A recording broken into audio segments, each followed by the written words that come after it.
Okey, ilmu hikmah paranormal di luar adat seperti jurus, parang, syarat tubuh, sapu bumi, kebal, ada yang hitam, ada yang putih dan sebagainya. Ada orang cakap, kalaulah kebal tu kebal tu maknanya ada, Nabi tu sampai luka-luka berperang tuan-tuan sekalian. Kan? Okey, Nabi Ibrahim dibakar, tidak tersentuh langsung kulitnya dengan api. Itu kalau bahasa Melayunya nak senang cakap tu apa?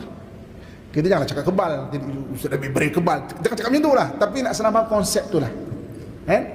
Nabi kita Muhammad SAW dalam peperangan Uhud, orang kafir keroyok Nabi tuan-tuan sekalian. Hukum akal wafat Rasulullah SAW. Sebab itulah orang kafir mula berundur, sebab dia begitu yakin Nabi dah kena bunuh. Begitu yakin. Baca Uhud, Nabi tu dikeroyok tau. Dikeroyok. Bukan Nabi tu terlepas menyelinap, tak. Dikeroyok. Confirm. Sampai orang kafir dia kata, Muhammad mati dah, Muhammad mati dah, Muhammad kami dah bunuh dah. Sampai dimotivate para sahabat. Tapi hanya Nabi patah gigi dan juga luka sebab topi besi itu. Tak sepadan dengan dikeroyok oleh orang kafir. Sunatullah dia memang luka, tapi tak sepadan. Saya baca daripada muzium saya dapat bahan tu, kisah Mat Kilau.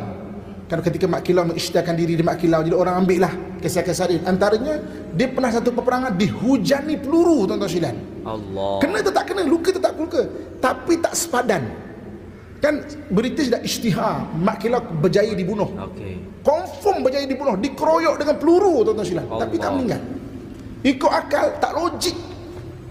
Kan itu ilmu hikmah kita panggil. Kita janganlah obses kebal tu.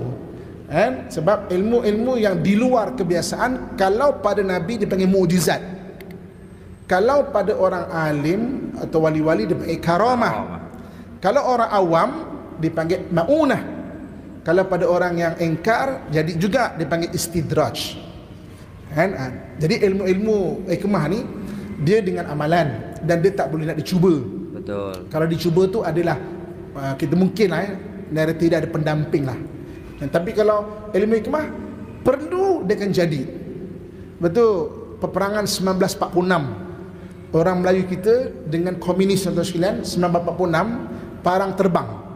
Generasi muda cuma dengar parang terbang 13 Mei.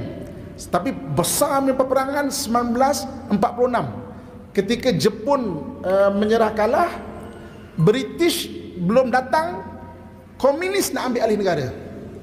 Bermula peperangan tu di Batu Pahat, Johor, merebak sampai ke Sungai Manik, Perak.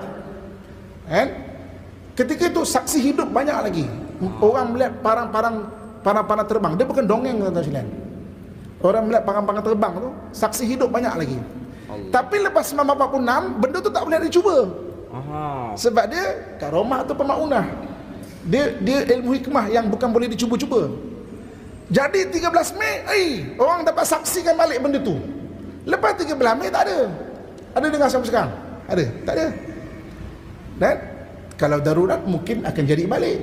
Pengamal-pengamal ni, wallah itulah hikmah sesuai dengan keadaan dan keperluan.